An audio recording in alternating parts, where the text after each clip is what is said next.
Hello, Charlotte. Hello, tasty human Sam. How are you? I knew you were going to do that. I had to. It's been in my mind. How you doing? I'm good. I'm very well. I'm really happy to be here. I'm really happy you're here. I've really been looking forward to this because, again, it's another topic that has got a lot of noise around it. So for the sake of everybody watching, introduce yourself and who are you and what do you do? I love that question because there's so many ways you can answer it. For me, I'm a woman on a mission. I'm somebody that wants to make a real difference, to be honest, in the world, in my own little way, in my little corner of the universe. And that looks like ensuring that people are healthy and well so they can be a force for good themselves in whatever makes sense to them. And we do that through a number of different ways with our business, which is called the Wellness Theory. Outstanding. Now, before we actually literally just went live, we were talking about how you've lost your accent. So where were you born? I was born in Orsett in Thurrock in Essex. And I know you want to get that in there to, just get Essex in. Get Essex in. Because you're an Essex lad too. Well, we share. I am an Essex lad. Not like that. Do you know what I mean? But the thing is Me too, by the way, girl. Yeah. What was worse, Essex girl or Essex lad? Oh, because they both came with a lot of I think stigma. Essex girl gets it much harsher. Yeah. And we both share a common appreciation that we moved away from Essex. We lost our accents and we really appreciated that when Towie came out. Exactly. That was a pivotal moment. That was the moment I was like, do I tell people I'm from Essex anymore? No, I just tell people I'm glad I'm not anymore. I wanted to ask then, have you always been on a mission? What were you like as like a kid at school? Were you on a mission at school or? I was... I don't know if I would say I was on a mission, not in the same way, that's for sure. Mm-hmm. I was on a mission to be a little bit of a troublemaker, but in like a fun kind of way, not in a like terrorist kind of way, but in a we're going to have fun here kind of mode. Like our house was always the one that you would go to for, parties and get together and things like that. So, I was quite attentive in school. I did actually quite like it, but... most of my memories are actually outside of school though, around that age, even though I went to school. So you definitely went. I definitely went. It's my brother that bunked off. Essex boy. What were your favourite subjects at school? PE for sure. Okay. Yeah, that was my favourite subject, and I ended up liking English just because I liked the teacher. Yeah. Okay. What about English did you like? I like the teacher. I like the Mr. Berry. His name was Bez Berry. He was he's really We're going to find him and I'm going to send this to him. He'll love it. I remember him. It was so sweet. My brother, he had violin lessons for a short period of time. And he left his violin at home, and he had to do this like concert. And I remember my English teacher drove him home to get his violin, so he didn't have to be upset, so he could go and do his little thing. Oh, what a hero! He doesn't play anymore, but yeah, and I think I just liked him after that, which made me be more engaged. Fantastic. I never really thought about that. Yeah. Great teachers. Yeah, just we've all had person. them. I'm trying to think if I've had a good teacher. I have. I won't go. This is not about me. So. You come out of school. What was it that you decided to actually study when you came out of school? I went to college and did sport development and fitness. Mm-hmm. So I started very much in that space, got really fascinated with the psychology behind it. And then we also did a lot of kind of like community programs as part of that. And that was then what spurred me on to go down kind of a personal trainer route and then start to specialise in different areas. Did you play sport? I played basketball. I played a little bit of volleyball. Not loads because it was England. Here you play volleyball all the time. And I like football. I really like football. Playing football, not watching it. Okay. What position did you play at football? I like playing in goal. So you're a nutcase then. No, so they say that goalkeepers in a football team are very, very different to any other outfield player. They're all a little bit crazy because right. their role is to stand there and you're the last line of defence and they all say all goalkeepers are a little bit nutty, so that's added an extra layer. You're putting it all on the line, right? Yeah. Literally. And so you went into personal training. Yep. And where were you doing that? In Essex. So I was working at a local leisure centre, ended up going through and doing different specialist qualifications, one of which was cardiac rehab and prevention. And that's kind of what took me into working with obviously cardiac victims and then bridging the gap between their experiences and bringing them into their lifestyles, basically, like re-entering the community. We used to do that from that local edge centre.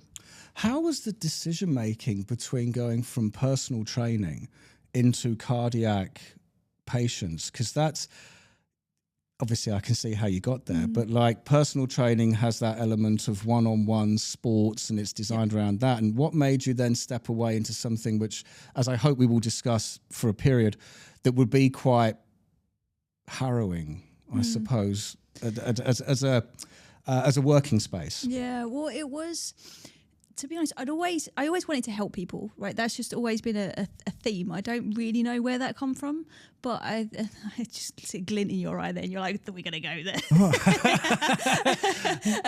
I thought of a better question. I'm going to ask it in a minute. But part of that was like, okay, cool. And when I got into kind of that gym space, I don't know, I was never really a bit of a gym bunny. I wasn't your typical, I'm going to go lift weights and like look good in the mirror and that kind of thing. Like it was more like I wanted to help the middle-aged mum that was like losing her confidence. I was kind of drawn that way.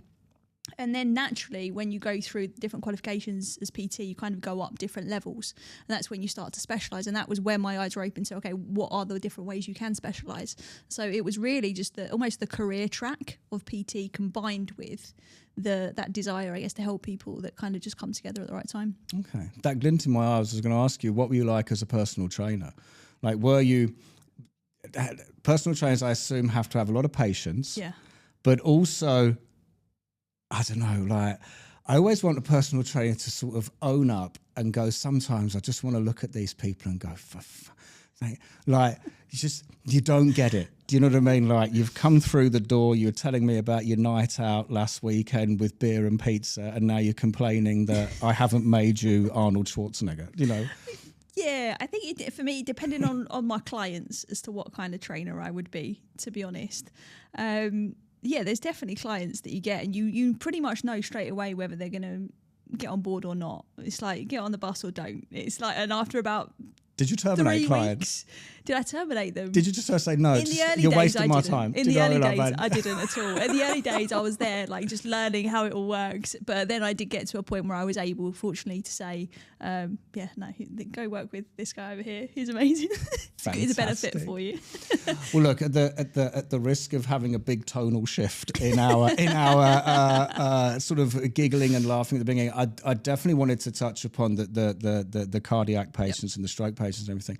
And please just, elaborate on what that was like as an environment and what you learned psychologically about people that have dealt with and come through, something that I think all of us fear. We all fear the word heart attack and we all fear the word stroke. Yep. And we all know people that have them. And I think that,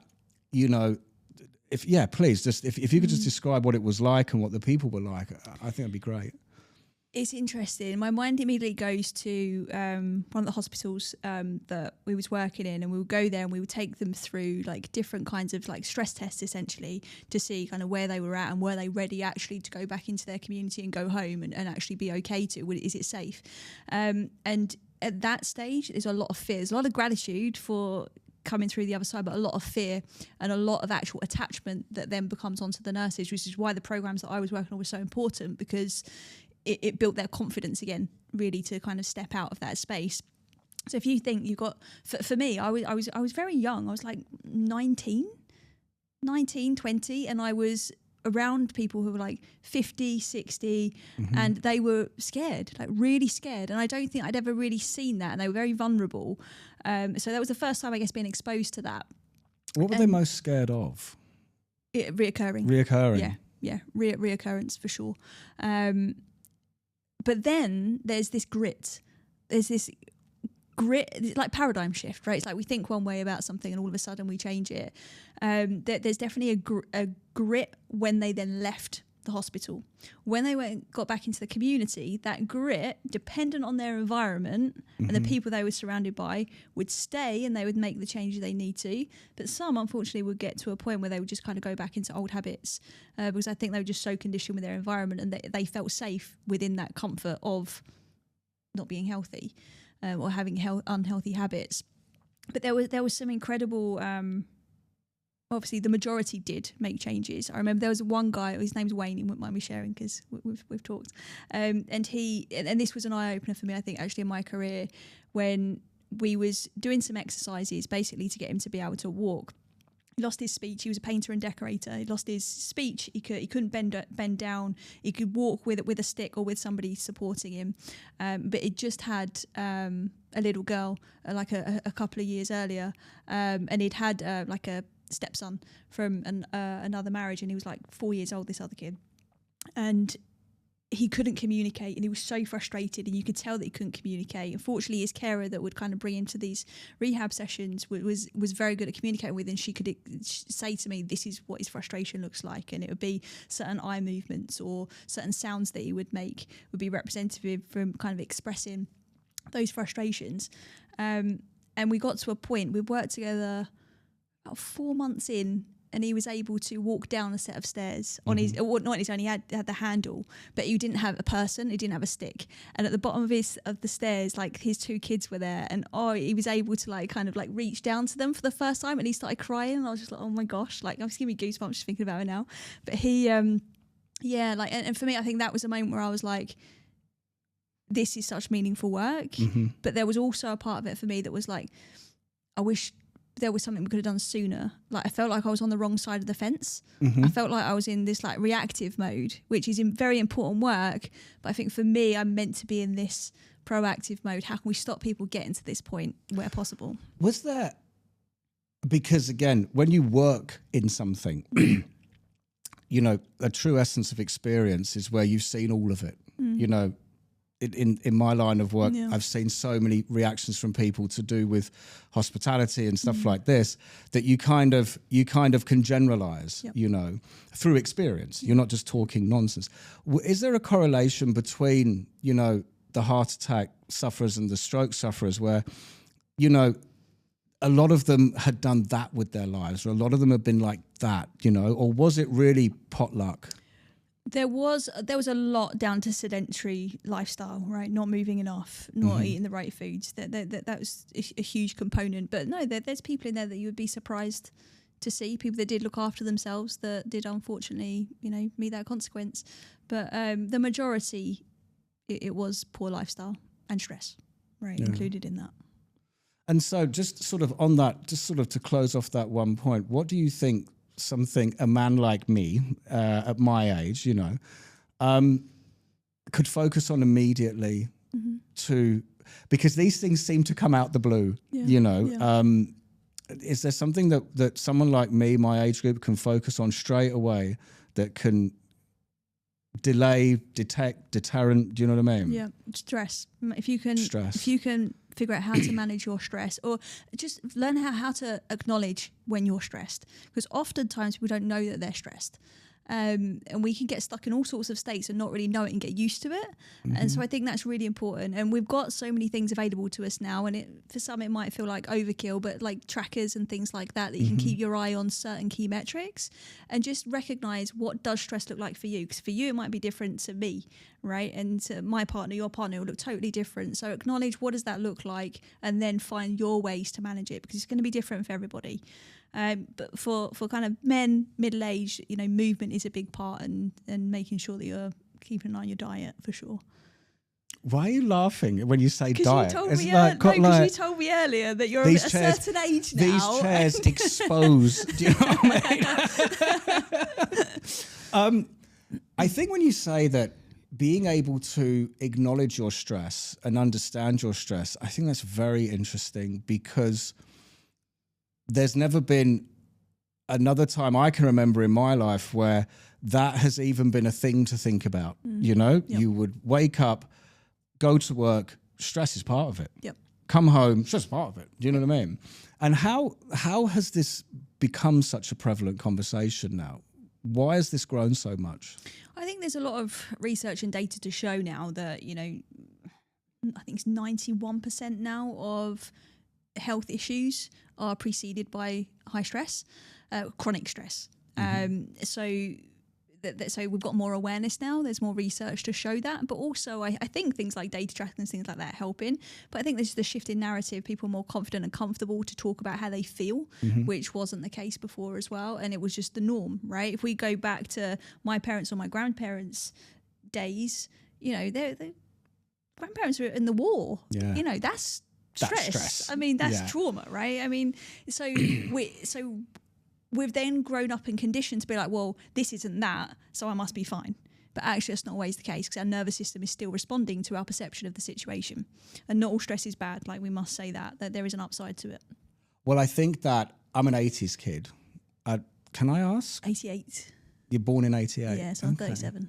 All right, so you're the 90s kid, as one would say. Yep. And I definitely grew up in the generation of your grandfather fought a war for you. Do you know what I mean? Yeah. Which is true and terrible and everything, but it's a hell of a, what's the word? What am I? It's a hell of a term to throw at people to say, go out there. Nothing that you're going to have to be faced with is going to be as bad as that. Yeah. And I completely agree with that statement. Yeah. But again, like you just said, there is that type of stress equaling trauma. Yep. And then there's everyday stress, yep. you know. And so when it comes to stress, what are the key components that contribute to stress? There's anxiety, and what other sort of emotional metrics form stress? It's a great question. So we can break them all down one at a time. It's going to be a fun evening. How long we got? Yeah, we need another hour. You know what I mean? in the most kind of digestible way to think about this, is everything can be a stressor, right? We've all got a stress response, right? If the temperature is different in here compared to what I'm used to, my body's going to go into some kind of stress. But because I've got a certain amount of capacity, I can cope if it gets a bit chilly or if it gets a bit warm, right? But we're constantly 24/7, having these little stimuli, right, that we're reacting to. The problem is sometimes we get to a point where we can't cope and our capacity isn't coping anymore, and they stack up, right? There's something called stress compounding or stress stacking that we call it, where one thing adds up onto the other, and if we don't get enough recovery, our nervous system never quite goes back into what's essentially our rest and digest state. We stay inside of our window of tolerance. But when we experience things that maybe are more intense, like high stress, and we are struggling to bring ourselves back to regulation, then we basically fall out of our window of tolerance. We fall out of this window and we go into these hyper aroused states where we might be overthinking, we might be stressed, the heart might be racing, or we can go into the opposite, which is hypoarousal, which is where we then start to withdraw, right? And we start to maybe feel a bit of numbness. We don't really know what we're feeling. We just want to kind of close the curtains. But the thing is, we're designed to go in and out of all of these states all the time. The problem comes is when we don't bring ourselves back. So I don't know if that answers your question, but that's kind of the baseline. Yeah, no, it does. I think that because my own personal lifespan, you know, in the first 10 years of your life, you're just cartoons and toys, you know what I mean? But so for me, the last, say, 38 years, because I'm 48, so the last 38 years, I've come through the no mobile phones, no social media, no motivational talks, none of this. And you know, like I said, you know, I don't know what you're crying about. You got a headache, get back down the coal mine. Your granddad fought a war for you. You know, that sort of mindset. And then we've come all the way through now, which I think a lot of people my age struggle, I will use the word struggle to understand what mental health is, why people want to make claims to it, and how we perceive possibly Gen Z of being all soft, you know. And I think there's a massive gap that needs to be bridged between this, because people like me and people in my positions need to understand this, because it's a real thing for them, you know. And that's why I kind of wanted to ask about stress and anxiety in the sense of some parts of it you need, and some parts of it you have to ask for help on, and some parts of it you have to package and go, that's part and parcel of what we're doing. But in your opinion, how blurred is all of that? Oh, it's murky. It's really question, murky. Yeah, exactly. It's very, very blurred, because most of the time the individual themselves doesn't always know what's going on with them. We might claim certain labels because that's so easy to do now with the kind of exposure that we get to these different ideas. What are some of the labels that you're alluding to? Like depression, anxiety, ADHD is the latest craze, and I understand the perspectives on it, and I understand how we've got here, but I also think that we have a responsibility ourselves to actually understand what it is we're saying to ourselves and about ourselves. 100%. And I think that's where the first bridge is broken. Because there's a lot of self-diagnosis going on, isn't there? Yeah, or is there? I sound like some sort of expert, you know what I mean? But I think there is. I mean, we're seeing it over and over again. I mean, even for me, like I've become a lot more aware of ADHD of recent years. And when I looked at all the symptoms, I'm like, yeah, I could probably fit that box. But do I want to claim the label? What difference is it going to make to my life? If it was creating some real issues in my day-to-day and my ability to be able to function, then absolutely I would go and see a specialist and find out more. But it would have been very easy for me if I had no self-awareness to just blindly see, oh my God, that's me, and just take that. And then now that's who I am. Now that's my identity. And now I'm panicking about it. Exactly. Do you know what I mean? Yep. But also, I could get into trouble there. No, don't laugh, you know, because you're making me feel comfortable to say things. No, but the thing is you know, it's I've said this to you before, actually, before we started talking. Yep. I do think it's important, which is when it comes to things like mental health days. Yep. Okay, I have experienced, and I have had staff members, and I've heard stories from other people where I think one is where a staff member's cat needed to be taken to the vet, which happened, you know, and then they needed the rest of the day off as a mental health day, and you as a boss think, you know, I don't know if that's correct or not. And it's where we seem to have created a narrative where if you wanted to take a day off in any type of illness, you would almost have to prove it. Yeah. Whereas with this particular statement, you have to be accepted on face value. Yeah. God, I'm really choosing my words carefully. And through being in the hospitality trade, and being somebody that on occasion has phoned up their boss and gone, I can't come to work today, I'm sick, you know, and you do the customary cough, you know, and because you did it as an employee, well, as an employer, you're like, yeah, okay, so, okay, mate, no problem, like, I will see you tomorrow. Yeah. And I just think that there's too much reliance on people being honest when we know that people cannot be honest. You know, and I want to see as a professional, like what you think about that statement. And if I'm bang out of order, tell me, you know, because I know a lot of people that think my way, and I'm like, so let's just get it out. I don't think it's bang out of order. I just think that it shows that we need to know ourselves and each other better. Right, because there's always going to be dishonest people, right? There's always going to be people that say they've got the flu and go to the doctor and just speak nice to the doctor, and they'll give them a note anyway, regardless whether it's mental health, flu, or something else, right? So I think there's always going to be that pool of people, and there's always going to be skeptics. But where I think the opportunity is that we can get to know people on a deeper level, and that doesn't mean knowing everybody's trauma inside out, but it's understanding what makes them feel okay. You know, what is it the cat?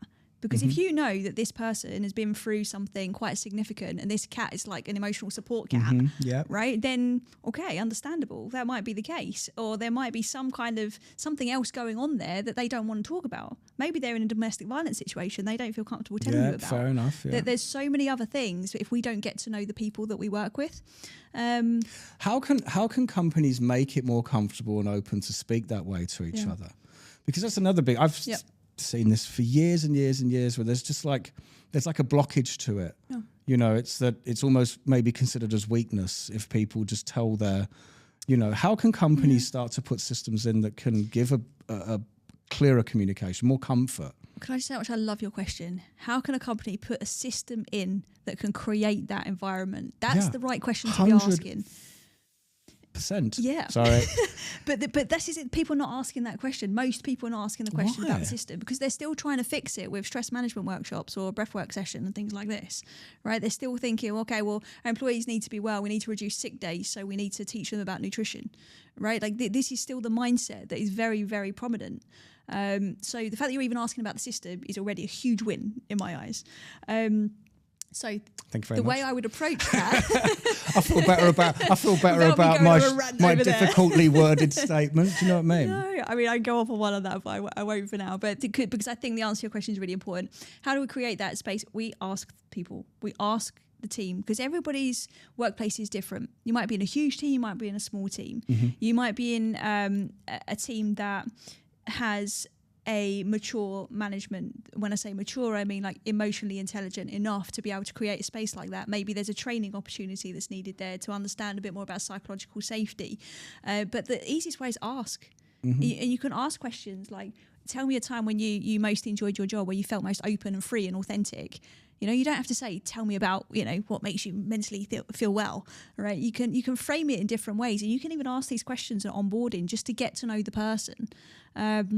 And then from there, you start to recognize themes. Oh, okay, well, I felt really authentic when I was in this job because I had some autonomy, mm-hmm. right? I had the freedom to turn my phone off in the evening, right? Or I knew my team really well. Getting to that. We become friends, phone, yeah. right? So there'll be all sorts of different answers that come up. But immediately, just by asking that, there's no expensive intervention. There's no crazy thing you have to do. You just have to ask questions and listen. And then adapt accordingly. It doesn't mean you have to, wrap everybody in cotton wool, but it means keep an eye on the themes because your team will tell you. And from there, you'll start to see if there's a shift in their behaviour, right? And that's when you know something is probably going to be wrong. So if you don't trust the person with the cat, right, it's probably because we don't actually know the person very well because connection breeds trust. That is a very, very good answer, especially to my cat thing, because now I feel really bad. You know what I mean? But you see, because as you mentioned with the mobile phone, and I was thinking about this yesterday where I was thinking, because I get all preoccupied with like, how did we get here? Mm. It's not like, what are we doing to fix it? It's more like my brain wants to trace back, to that one moment, that one thing that happened that suddenly just started to do this and none of us realized. And it's, when I went into management was 23 years ago, and my mobile phone was, I think, a Nokia 3210. So I'm just playing Snake on the bus going home, But the thing was that I'd do my job, very stressful. It was West End of London, big venue, lots of pressure. But I'd leave, and that was it. Yeah. There's no WhatsApp. There's no shared WhatsApp groups. There's none of this. Yeah. You'd come back into work the next day to a load of headache. Yeah. Do you know what I mean? Handwritten messages in a handover book and stuff like this. And my thought process got to a point where how much have we created this through 100% contactivity and the fact that you're supposed to be contactable at all times. Yeah. And how much is that eroding, the workspace and causing these issues? Yeah, I mean, it's huge, right? Back then when you were describing, you left work and done, right? Unless you're finished. You could go put your feet up, go to the pub, do whatever it is you like to do. And what that would do, that would open that window of tolerance that I mentioned earlier. Mm-hmm. You would recover. Yeah. Problem is now, we're not getting the recovery, right? You wouldn't expect your favourite football player to keep training consistently, like all day, every day, like every day of the year. No, they work in seasons. They've got periodisation. They know when to rest. They know when to sprint. They know when to pull back, right? They know when they might need to work till midnight. Right, maybe not a footballer, but in the workplace, you know, you might know. But then you build in recovery to that, right? If you're in a healthier workspace, so I think it's a huge contributing factor because we're not getting enough recovery, and I think that's part of the problem. And but you see, it's like, how much do people not get this? It's where for it's, and it's not just the employers, it's the employees. It's like again, I can only relate to hospitality. Hospitality is like, it's almost 24/7. It's definitely 6 o'clock in the morning till 2 a.m., you know, and you'll leave work, but there's shared WhatsApp groups. Yeah. So you're not at work and the boss is, well, you're not at work. Yeah. But when they're going, what's this all about? What's this all about? What's that all about? You know, on a shared group and it's ping, ping, ping, ping. Yeah. Your anxiety level shoots through the roof. Yeah. And you're compelled to now answer, because again, as times with anxiety, when you take action, it can calm you down, you know. But then if you don't answer and somebody else answers, you know, now is that person looked upon more favorably at work? And all of this starts going off in everybody's heads. Yeah. There's lack of transparency and there's too much judgment, I think. So if somebody's thinking, oh, well, because they answered on my behalf, now they see more favourably, again, there's lack of trust, there's lack of transparency within that role and what's deemed important. So from a leadership perspective, there has to be clear guidelines. And I think there's always going to be biases. I think we do have to be accepting of that. There are going to be some leaders that want the hustle and grind and they're going to favour that. And that's when the employee needs to question, is this the right environment for me? Right. But I think we're moving away from that. Maybe that's the optimist in me, and unfortunately what I'm getting exposure with the people that we're working with. But I think you're right. I think a lot of it is actually on the employee, because when we're stressed and we get stuck in these hyper or hypo states, we are then on a slippery slope to burnout, right? Yeah. And now we're trying to prove ourselves, and that's one of the signals of burnout, right? So it's like, well, now I'm trying to prove myself. So now it's this vicious cycle that keeps on going round. That's exactly what happened to me. That was when I crashed. I wanted to ask you about your burnout, you know, because again, you know, as with this podcast, in order to give the advice, I am definitely the person that just thinks, who are you to tell me? Do you know what I mean? I like that though. So when it comes to burnout, what was your burnout like and how did it manifest? Because it's even on your LinkedIn, isn't it? Like, I hit rock bottom. That's a hell of a statement. It is. You know? It is. And it's something that, I guess, I mean, it's on there now because I think when you talk about something, you give other people permission to do the same if they want to. 100%. So I think it's good that it's there. Yeah, but I think that's why it's there, and it kind of just prompted me to think about that, because I think it's so important, because that's what I didn't have. So for me, so we had me working in the UK. That was when I was doing all the cardiac rehab stuff. Fast forward, moved to the UAE 2013. Came over here for a job opportunity, ended up kind of climbing up that ladder and was working in a national role. So I was flying all over the place, different country in the GCC, responsible for a lot of employees, hundreds, just under 1,000 employees, and in various different ways within the organisation. And I loved what I did. And that actually really masked a lot of the unresolved past emotions and experience that I just held on to, because I didn't know what to do with emotion. Unfortunately, way back when, you know, when I was studying, mental health wasn't part of it. Emotional well-being wasn't a huge part of the training. And for me, I was somebody that was in the health and well-being space since like 16. And it's like, well, how did I not know about this? So I think subconsciously there was a lot of shame attached to that. Like that I was clearly unhappy, but I couldn't recognise it. But I think a big part of that was I was enjoying what I was doing, but I was working around the clock. Partly because I enjoyed it, partly because I thought I needed to prove myself and to fit into the environment that I was working in. And it just got to a point where there were signals that I didn't listen to. There were behaviours of my own that I didn't pay enough attention to or didn't have the self-awareness to. And I got to the point where I remember vividly I was living in a shared apartment in Abu Dhabi at the time. I remember coming home from work and I opened my bedroom door, closed it behind me, and I just burst into tears. And that night I was ready to go. I literally got a scarf and I tied it up around one of these massive like fitted wardrobe things. And I was down and out. I was ready to say goodbye to this world. And it was it's weird, but it was surprising to me. That sounds like a really strange thing. It's a big emotional cocktail at the time, and for whatever reason there was something in me at that moment that just was like, you can't do this. And then I was just this flood of emotion on the floor, like what the fuck do I do, you know? And at that point I sort of was scared, to be honest. I didn't know what was going on really. And so I was too scared to reach out to anybody. I sent an email to a therapist in Abu Dhabi, and she kindly emailed me first thing that morning. It was like, come to my office now, basically, is what she said. And that's what I did. And then that was my kind of road back. What were some of the signals that you ignored?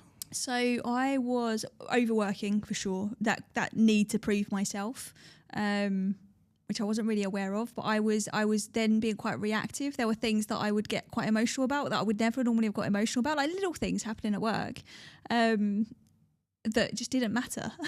But nobody sort of twigged onto the behaviour changes, including clearly myself. Emotional eating. Okay. Do you, you said South Africa, do you have Tim Tams in South Africa? Yeah, I know. Like penguins. They're like penguins. Yeah. So I was overeating a lot, and I remember having 2 packets of Tim Tams and physically making myself sick, completely out of character.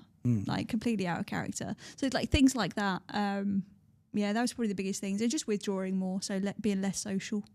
And how? And if you want me to stop asking any questions, just say I'm done with this. Do you know what I mean? Because I wasn't aware of this, and I'm really, really grateful for you sharing it. It's throw that at you. Yeah, it's like, but you create a safe space, and I think going back to what we said earlier is connection. No, but this is why I think things are so important to discuss like this, because one of the things I find a fascinating headspace is where you said that you loved your job, and so. How were you dealing maybe with the voice in your head that's being negative, but you love your job? So what was the cycle? Were you like constantly telling yourself to shut up? Like, I don't think I even had an awareness of the little voice in my head. That's how far removed I was from my own sense of well-being. So one thing that I obviously learned on the way is how much we carry from the past, right? Whether that's like big trauma, like, people going to war, or whether it's whatever you've experienced, right? And that trauma and that heightened stress is very different for everybody, no matter what that experience is. But we hold that in our system. And what I found out essentially is that I'd been stuck in that survival state. I was never inside my window of tolerance that I mentioned earlier. I hadn't been in that space since I was like 5 years old, pretty much, when I go back now and have kind of done the work, which meant I was always in this heightened sense of stress. And when I look back now, I had patterns early 20s as well, where I'd drink a lot, but it was the norm, right? But what were you that kind carrying? of stuff. Emotion. From what? From different situations growing up. From I won't push. No, but you can. I mean? There was domestic violence in the house. There was sexual violence when I was older as well, and so there was lots of things like that. Parents getting divorced. So there was many incidences, and things stack up. And unless you know what to do with these emotions, and nobody told me what to do with emotions. Like, nobody taught me how to deal with stress or how to name what I was feeling. I didn't get exposed to that. So my body told me when I got here and was that night, it just slapped me in the face and said, you're going to pay attention now and you're going to learn. And so that was when I got more connected to myself. But part of the reason for mentioning that bit is because I was stuck in that state and I become quite dissociated. I wasn't connected perhaps with what I was feeling. I didn't know I was that stressed. And I think that can sometimes be actually what a lot of people experience, and they don't know it, which is why I'm a huge advocate for self-awareness and just checking in with, what do you feel in this moment right now, and asking people, how are you? But how are you really? It's because like sometimes we need to be asked twice, not because you need to tell the other person, but because we need to check and do like blink, blink. Oh, how am I? Because we don't often do it because we're in this hamster wheel. And I suppose I'm going to make an assumption here. Do you think that your desire to help people from an early age is based around ignoring that you needed to help yourself, so you wanted to make others feel fantastic, and that was going to fill the hole? Yeah. Partly, yeah. I definitely think that was the case, right? Because you learn, right? You learn how to interact with the world based on your experiences. Yeah. So for me, like, my role models at the time was like, you avoid it, right? You drink, or you ignore, right? So yeah, it was like, you project, right? You project something onto somebody else. And fortunately for me, it wasn't necessarily well, there was a phase of drinking, fortunately not to too much of an extent, but it was, I ended up falling into this path of, okay, well, I don't want other people to feel the way that I did.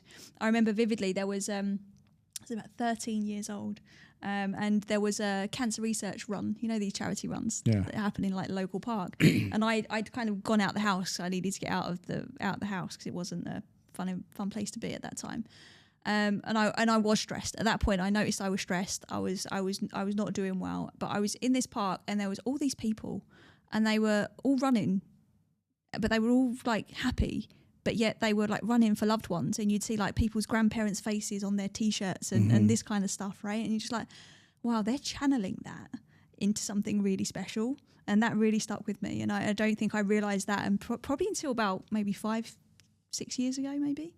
And I was like, yeah, that says a lot. And I didn't know that at the time. At the time, I was 13 and just wanted to go to the park to get out of the house, you know. But it really struck a chord, and I think that's also influenced perhaps some of the decisions I've made since. I genuinely just want to say thank you for being that open. I didn't see any of this coming, but it's so important because there are so many people that struggle with these sort of things, and I think that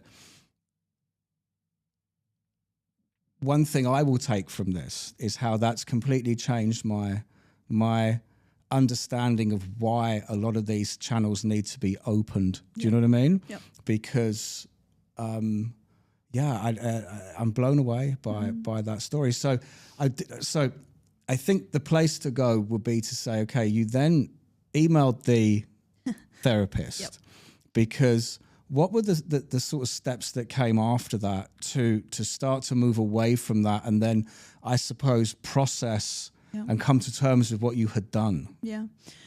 Well, straight away, it's funny because I went there and she was like, okay, talk to me. And I couldn't. I didn't know what to say. Yeah. And eventually, I don't really know how she got me talking, to be honest. I don't really remember now. But she got me talking probably about the view. It was on the Corniche in Abu Dhabi. She had a very nice office. You could see out the window. So I think she connected with me because I like the sea. And then she started to explain to me like how the mind works. I was like, oh, okay, that's interesting. Because then maybe this isn't me, this is just a part of me, like I didn't understand before. And I think I latched onto that quite early. So she obviously had to make some form of assessment to see if I would be a danger to myself, and I wasn't. I was going back to the sessions and I was okay. I was still going to work during all this time. Nobody knew. Nobody knew. And I think that's why I'm so passionate about the workplace now, right? Is because it's like, well, I've been there, I know what that feels like. And if they were a bit more aware of just basic signs and symptoms, or creating that space, or even just basic education around like how the mind actually works, how do we deal with emotions, then maybe we wouldn't have got to that point. I don't know. Not that it's their responsibility, because I don't think it is. But I think as a society, we have a shared responsibility to look after each other and ourselves. Yeah. I think that one of the things that's happened in the last few years for men, which I think is fantastic, is it's okay to talk about stuff now. Yeah. And for men, it was always very, very difficult. Yeah. Now it's really, really simple. Me and my mates who 25 years of banter, you know, we're able to do this now. Yeah. And we've all been through some big, you know, negative life-changing aspects at this age. And we feel very open to talk about it with each other, which is awesome. Yeah. I wanted to ask, when it comes to the workplace then, which is like you say, I agree with it's not a company's responsibility. However, I do believe that if any boss is going to see, this is where it gets delicate, because you have to push your team. I do believe in this, where you got to drive people. Sure. I think there is a very fine line between pushing people and they feel motivated, right, and pushing people and they feel like you're taking the piss. Do you know what I mean? And I don't know how many people get that, you know. And I also know that being a manager and a leader is not easy. It is not easy to direct people, because it's people, right? But I do think that if you're going to have a culture of drive, you have to have a system of fallout, you know? And how can a company do that with what to look out for in the people? I think that there's a couple of questions really in that, Yeah. right? So the first thing is like the rhythm, right? I agree with you. We need to be pushed. Like as human beings, we need purpose. We need to be moving towards something, and we're never going to step out of our comfort zone, right? If you imagine like the classic target, and you've got your comfort zone, you've got the growth zone, and then you've got that danger zone, right? Most of the time, this is a big generalization, but that we're jumping from comfort zone to danger zone. Right, and the employees are perhaps reluctant to leave their comfort zone if they don't even know how to feel safe within themselves, or they don't have that level of self-awareness. So they almost allow themselves to get pulled into a danger zone. It's not necessarily the fault of the leadership, but there's perhaps lack of awareness that those three zones exist, and then the leader actually understanding what's going to help this person grow at a pace versus push them over the edge. And again, it's coming back and talking to your teams and understanding what that actually looks like. And I think an easy way for a company to do that without sitting down with every employee, because it's not always going to be, something you can do straight away, but is when you've got to drive your teams, is just filter in some recovery. Look at your work rhythms. Okay, yeah, drive them, but let them rest. This is common across many organisations, right? You've got a month end and there's budgets to hit. Right, and it's like, okay, so month end, you last 3 or 4 days of the month, like you're there till midnight and whatever time, probably in hospitality, probably even later. But then on the first, everyone's expected to be back in. Right, new month started, and it's like it maybe even the second. That if you got a good place to work, but actually, no, you've just spent 4 days, maybe 5 days, maybe longer on complete full tilt, and we're expecting somebody to come straight in and run the race. And so I think having the recovery rhythms in mind when you're looking at how you're managing workloads is important. And there's so much evidence to back up that when people get enough respite, they then perform better after a certain period of time. I think it's after 70 hours a week, then there's no uplift in productivity. Divide by 5, my head is shot to I think pieces. most people work like a 40-hour week, or 50 hour week, but if you because also there are people that want to work. Yeah. See, this is other things I've experienced, which is they want to work and they want to grow up and they want to learn. I do think that one of the biggest problems I've seen in everywhere that I've ever worked is, like you said, it's the end of the month. It's that we've got to make it. There's real pressure. Yep.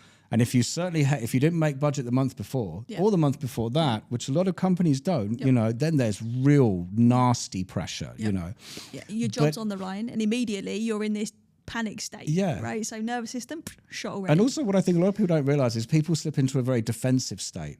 So they're focused more on how they're going to blame everyone else and talk their way out of it than they are actually trying to get the job done. Yep. But I do think that, like you say, that what did I see? I saw something on LinkedIn when it was all about the person, when something's chaotic, turn to the person that looks the calmest, all right? And sounds great. Do you know what I mean? And I actually responded, if everyone was trained for the chaos, you wouldn't even feel chaos.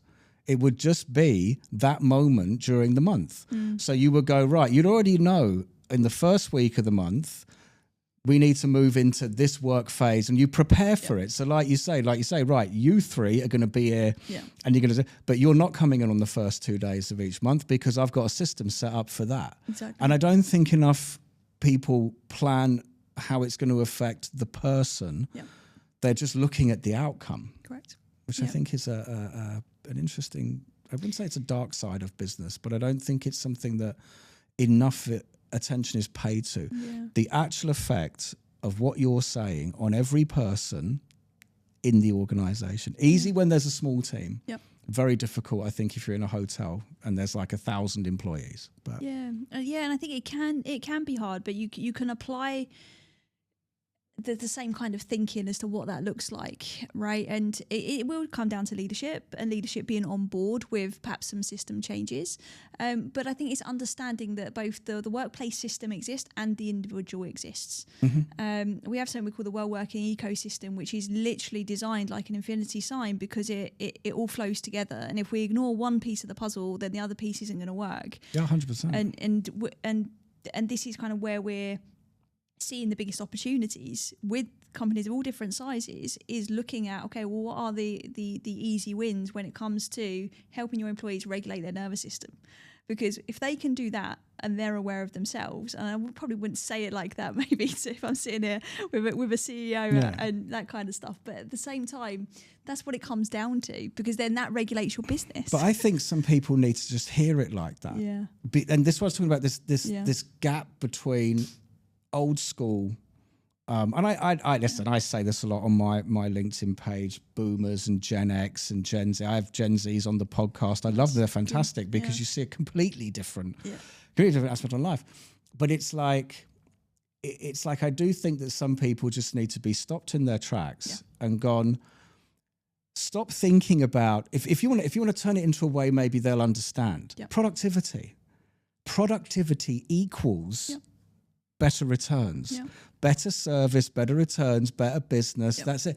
Productivity, like, so if you don't look at it, I have to listen to all their problems. No, listen to all their problems, because it will improve productivity. If you want to sell it in like a corporate speech to a 55-year-old, sorry, 55-year-old CEOs, you're going to kill me. But this is exactly it, and that's one of the things that we sit down and do. So one of the things that I do is more of a kind of like a community building thing really here. Is founder of a community called Wellbeing Leaders. So it's for people who lead wellbeing, and we teach them how to create a business case essentially for what it is they are trying to achieve.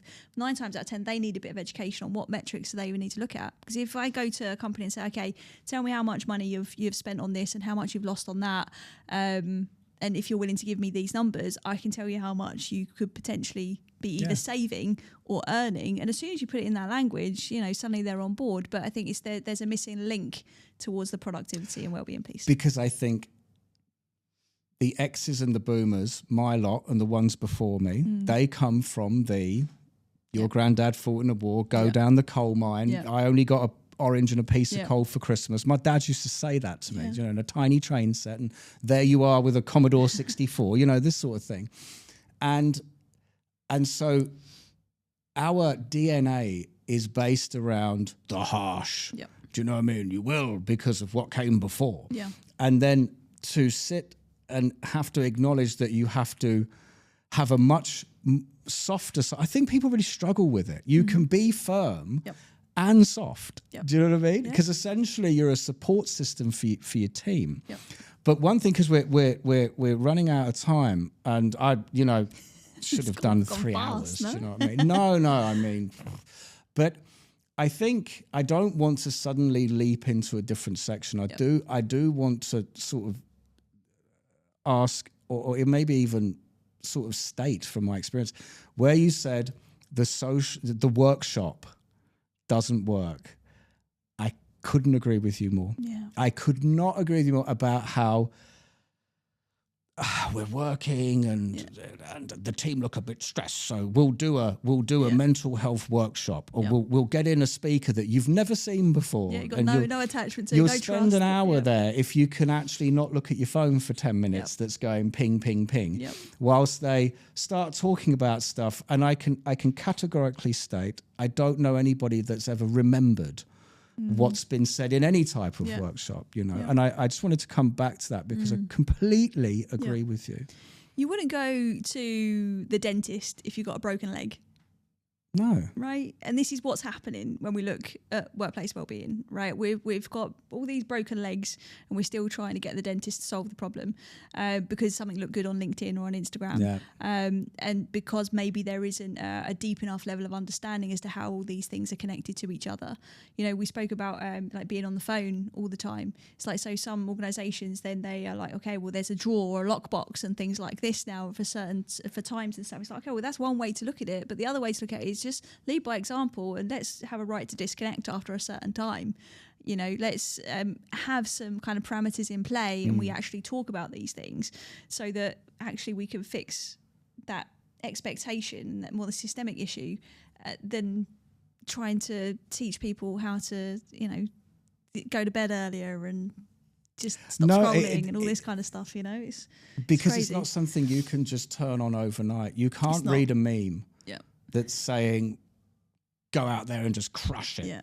I go to bed at 11, I wake up at 5, I drink this green thing, I then jump in some cold water, and then I run for, and the thing is that, all right, very successful multimillionaire CEO, Yeah. the rest of your day is probably all organized for you. The whole pathway is clear. Your assistants, you've lucky you because you've worked to get there. Yeah. So fair enough. Yeah. But you're not got that day-to-day issues anymore that the average person has. So when you're even trying to wake up at 5 a.m., like you're not waking up with the same levels of anxiety and financial problems and work issues. And I think that the counterproductive thing is that you read it and it sounds great, and then you try to do it and you can't, and it's a double negative. Yep.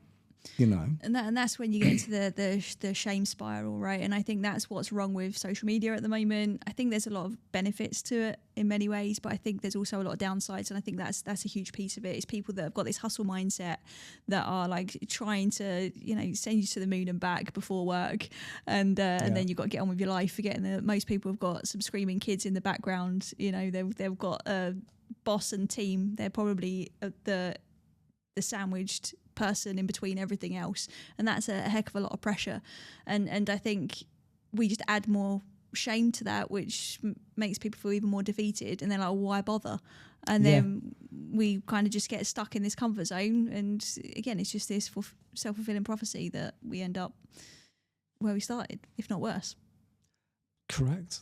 Well, look, this has been, to be honest with you, when people watch this, I have to say, I'm sorry, we're going to be laughing in the beginning, and we're going to be joking, and then suddenly the scope of tonality is stunning, to be honest with you. And I'm so grateful that you came and you were so open to share this, because again, I think I said it earlier in the podcast, but what gives you the right to tell us how we should be feeling is what you've just said. Do you know what I mean? Doing a podcast, as you know, you get these rare educations on things, and I can safely say I will come away from this feeling very differently. And that's not just some statement because you're sitting opposite me. I think, I was not prepared for some of this, and it's been really eye-opening. I wanted to say, as I say to all of the wonderful guests, out of everything you've been through, if you could only say one thing to anybody, to get your message across, or the 13-year-old Charlotte, you know what I mean? If there's but only one phrase, because I believe in this, because you put someone else, only say one thing, the brain will figure out the most important statement, and it does it quite quickly. So can it just be 2 words rather than a statement? It could be whatever you want. It would be compassion and recovery. There you go. Charlotte, thank you so much for coming on. Thank you. I've really enjoyed it, and it's been absolutely awesome. You're a really good host. I've done a lot of these podcasts now, and you're just a good guy, aren't you? You're a real tasty human. You've got a good heart, and I really like that, because I genuinely think that it takes a talented person to go to people's depths to a point and help them feel safe to do so and deliver value at the same time. I think some people might make it look easy, but you've got real talent for it. So thank you for having me. I really appreciate that. Thank you. Thank you.